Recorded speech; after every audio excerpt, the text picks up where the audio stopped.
Buenas tardes, mi nombre es Alejandro Enjuto y en este caso vamos a estar desarrollando de una manera quizás más breve, un poco más escueta, de lo que implica la biomecánica de la cadera. Como en todas las articulaciones que fuimos desarrollando en el transcurso de la cursada, lo primero que vamos a hacer es analizar qué tipo de articulación es, cuál es su implicancia biomecánica y en función de eso, cuál es su estabilidad pasiva, o sea, cuáles son las estructuras ligamentarias y capsulares que le van a dar, como decimos recién, esa contención pasiva, y la estabilidad dinámica que va a estar dada por los músculos. Si pensamos entonces en la articulación coxofemoral, la articulación coxofemoral es una articulación de tipo en artrosis. ¿Eso qué quería decir? Que tenía una cara cóncava y una cara convexa. La cara cóncava va a estar dada por la ceja cotiloidea y la cara convexa va a estar dada por la cabeza del fémur. En el transcurso de la evolución del cuerpo humano y desde su paso desde la cuadrupedia a la bipedestación, la cadera es una de las articulaciones que más ha sufrido este cambio. Desde el punto en que, al pasar de esta posición de cuadrupedia a bipedestación, 2/3 de la cabeza femoral es la que contacta de manera directa y 1/3, que es la anterior, que queda descubierta y de esa manera no tiene contacto directo con la ceja cotiloidea. La articulación coxofemoral es una articulación que tiene una gran estabilidad, a diferencia de la articulación glenohumeral, que era la articulación más inestable del cuerpo. Esa es una pregunta que nos podemos hacer y que vale la pena aclarar, porque tranquilamente nos podríamos preguntar cuál es el motivo si las dos articulaciones tienen las mismas características. Y en la glenohumeral habíamos dicho justamente que por ser una articulación de tipo en artrosis y tener mucha movilidad, era la articulación más inestable. En este caso, hay una cuestión que es sumamente importante y es la disposición de las carillas articulares que hacen justamente que esta articulación sea la más estable del cuerpo. ¿Qué es lo que sucede? Que en la articulación glenohumeral habíamos visto que las carillas articulares caían o se encontraban de manera paralela a la fuerza de gravedad, siendo necesaria toda la estructura ligamentaria y muscular para evitar que el húmero o el miembro superior caiga hacia abajo. En este caso, ese factor gravedad va a cumplir una función de estabilidad, de carga, porque justamente la articulación o la cavidad glenoidea recae sobre el fémur y de esa manera, como decíamos recién, la gravedad le va a jugar un papel favorable, el cual le va a brindar una gran estabilidad en la medida que, al ser una articulación de tipo de artrosis, le va a permitir el movimiento en todos los planos del espacio. Por otro lado, tiene una cápsula que es extremadamente resistente, con un sistema trabecular en todas las direcciones, que justamente lo hace ser una de las estructuras capsulares más importantes, más firmes y que le brinda mayor estabilidad a la articulación. Por el otro lado, las estructuras ligamentarias que le van a brindar estabilidad pasiva a la articulación se van a comportar de una manera bastante similar a lo que sucedía a nivel de la glenohumeral. Los ligamentos en la cara anterior de la cadera van a ser el ligamento iliofemoral o de Bertin, que se va a dividir en dos, el superior y el inferior, y el ligamento pubofemoral. De esta manera, lo que nosotros vamos a encontrar es una articulación que va a estar de manera muy similar a lo que sucedía, como decíamos antes, en la glenohumeral, teniendo una forma como era en la glenohumeral de Z, con la diferencia que en este caso, al estar más verticalizada, podríamos decir que tiene una forma de N. Pero ¿qué es lo que sucede? Esta estructura es una estructura ligamentaria que no tiene orificios, por lo tanto, no vamos a tener zonas vulnerables por donde se pueda luxar la articulación. Por el otro lado, ¿sí?, vamos a tener el ligamento isquiofemoral que se encuentra en la parte posterior, que va a brindar justamente estabilidad en esa región de la articulación. Y un último ligamento, que es el ligamento redondo, que tiene la característica de ser un ligamento intraarticular, que tiene además funciones nutritivas. ¿Qué quiere decir? Que por ese ligamento pasa la arteria nutricia que va a inervar, que va a irrigar aparte y va a alimentar aparte de la cabeza femoral.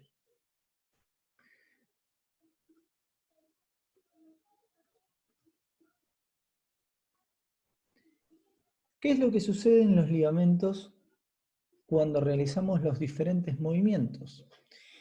Los ligamentos anteriores, o de la manera en la que se van a comportar cuando realizamos los movimientos de flexión-extensión, van a ser enroscarse o desenroscarse en el cuello femoral. Por lo que cuando realizamos un movimiento de flexión, todos los ligamentos se van a relajar, van a perder tensión, y cuando realizamos un movimiento de extensión, todos los ligamentos anteriores se van a poner en tensión. ¿Qué es lo que sucede cuando realizamos los movimientos de aducción-abducción? Bueno, ya ahora vamos a analizar puntualmente algunas características del movimiento, pero si analizamos qué es lo que sucede con los ligamentos, cuando realizamos un movimiento de abducción, lo que va a suceder es que el ligamento superior, ¿sí?, el iliofemoral superior, que era el que habíamos marcado ahí arriba, se va a relajar, o sea, va a perder tensión, en la medida en la que cuando realizamos el movimiento de abducción, el iliofemoral inferior, o sea, el que queda en el medio, más el ligamento pubofemoral, se van a poner en tensión.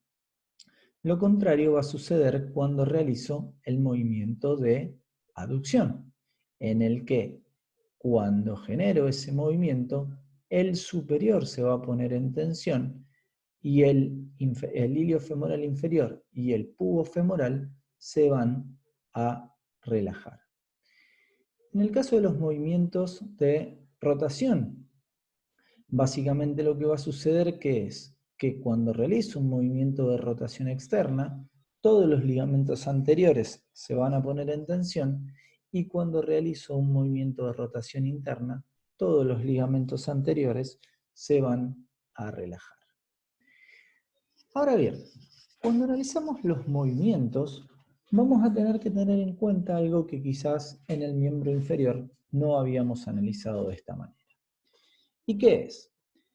Que los movimientos que analizamos en la cadera van a tener una íntima relación con la posición de la rodilla. Esto es debido a que gran parte de los músculos que atraviesan la cadera y la rodilla son los mismos, o sea, son músculos biarticulares, por lo cual, dependiendo de la posición de una articulación, va a condicionar el movimiento de la otra. Entonces, en este caso, para seguir la misma línea y analizar puntualmente la cadera y los movimientos que se dan a nivel de la cadera, siempre vamos a tener como eje central los movimientos que se dan en esta articulación, y vamos a ver cómo influye la posición de la articulación de la rodilla. Por eso vamos a analizar los movimientos de flexión y extensión, en este caso, con la rodilla flexionada o con la rodilla extendida. Cuando analizamos el movimiento de flexión con la rodilla flexionada, a su vez lo vamos a tener que dividir en dos. Si esa flexión de cadera con rodilla flexionada la vamos a realizar de manera activa, o si la vamos a realizar de manera pasiva. Si observamos el dibujo, estaríamos diciendo que esto es un movimiento de flexión de cadera con rodilla flexionada de manera activa y esto es un movimiento de flexión de cadera con rodilla flexionada de manera pasiva. Es lógico pensar en este caso entonces que cuando yo realizo un movimiento de manera pasiva voy a tener una amplitud articular mayor que cuando la realizo de manera activa. En ese caso entonces, cuando yo realizo un movimiento de flexión de cadera con rodilla flexionada de manera activa, voy a tener aproximadamente 130 grados de movimiento. Cuando yo realizo un movimiento de flexión de cadera con rodilla flexionada de manera pasiva, voy a tener una amplitud de movimiento de aproximadamente 145 grados, siempre realizándolo de manera unilateral. Cuando realizo un movimiento de flexión de cadera con rodilla extendida, si la realizo tanto de manera activa como de manera pasiva, de manera activa en la figura 2, de manera pasiva en la figura 4, la amplitud de movimiento va a ser la misma y va a ser menor. ¿Por qué? Porque los músculos posteriores van a generar una limitación del movimiento de la flexión de cadera, ya que están en pretensión por tener la rodilla extendida. Entonces, en ambos casos, va a ser de 90 grados. Por último, si realizamos un movimiento de flexión de cadera de manera bilateral con rodillas flexionadas, es imposible generar un movimiento puro de más de 140 grados, el cual, si yo lo realizo de manera bilateral, va a ir acompañado de un movimiento de retroversión pélvica y de rectificación de la columna lumbar, como lo hemos visto en la clase de pelvis. Por el contrario, el movimiento de extensión, que también lo vamos a analizar con rodilla extendida o con rodilla flexionada, también debemos analizarlo de manera activa y de manera pasiva.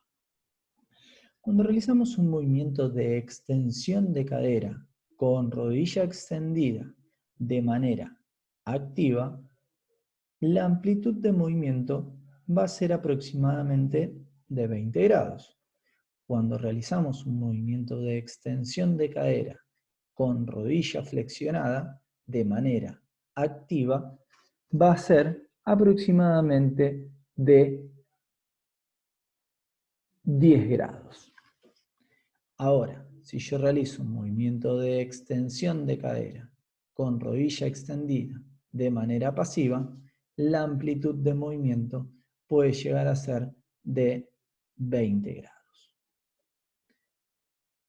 Bien, también es importante tener en cuenta qué es lo que sucede, ¿sí? Porque muchos se preguntarán por qué yo puedo estirar o puedo abrirme de piernas sin alguna limitación, si es que los movimientos que yo estoy analizando podría pensar que tienen mucha menor amplitud. Eso lo vamos a ver a continuación cuando analicemos los movimientos de aducción y de abducción. Bien, entonces siguiendo con esos movimientos, el movimiento de aducción, como bien analizamos al principio, es un movimiento relativo. ¿Qué era un movimiento relativo? Que yo no puedo realizar dicho movimiento desde un plano anatómico, sino que lo tengo que combinar con otro movimiento o tengo que realizar el movimiento opuesto para poder efectivamente realizar el movimiento en cuestión. Entonces, ¿qué quiere decir? Que el movimiento de aducción o bien lo tengo que combinar con flexión y extensión, o bien tengo que realizar un movimiento previo de abducción para poder realizar el movimiento de aducción. Si realizo el movimiento de aducción, tanto si lo combino con flexión como si lo combino con extensión, la amplitud de movimiento puede llegar a ser de 30 grados en ambos casos. El movimiento de abducción es un movimiento que requiere un análisis quizás un poquito más profundo. ¿Por qué motivo? Si yo analizo el movimiento puro de abducción de cadera, es solamente de 30 grados. Bien, pero normalmente yo podría observar que el mismo puede llegar a ser de 90 grados. ¿Qué es lo que sucede? Cuando yo realizo un movimiento de abducción, hay un choque óseo entre el trocánter mayor y la ceja cotiloidea a los 30 grados. Entonces el movimiento puro y real de abducción va a ser de 30 grados. Pero puedo seguir avanzando en el movimiento si yo realizo una sumatoria de abducción con la otra cadera o bien si compenso con una escoliosis a nivel lumbar. Por el otro lado, también se preguntarán por qué yo puedo generar una apertura de 180 grados. Y hay una cuestión bastante particular que tenemos que tener en cuenta, que es que para poder llegar hacia esa apertura, sí o sí necesitamos compensar. ¿De qué manera? Bien, realizando movimientos que despejen el choque de la ceja cotiloidea con el trocánter mayor. Esos movimientos, ¿cuáles pueden ser? Rotación externa o, en su defecto, anteversión de la pelvis, que va a ir acompañado con una hiperlordosis lumbar, como vimos en la clase de pelvis. Las rotaciones, tanto externa como interna, las podríamos analizar de diferentes maneras. Lo que sí tenemos que tener en cuenta, y como decimos siempre, que tenemos que tener un referente anatómico, ¿sí? Que sea en función del segmento que estamos moviendo. En este caso, siempre va a ser el trocánter mayor, como lo fue el troquíter en la glenohumeral. La posición de estudio puede variar, o la de análisis analítico. Una puede ser con el paciente boca abajo y una flexión de rodilla, o bien con el paciente sentado y también una flexión de rodilla. ¿Por qué en ambos casos una flexión de rodilla? Porque eso va a evitar algunos sesgos, o sea, algunas compensaciones que se pueden llegar a dar con las rotaciones tibiales, ¿sí? Que llevarán el pie hacia un lado o hacia el otro. Y por este punto también es importante tener en cuenta que el punto de referencia va a ser siempre el trocánter mayor.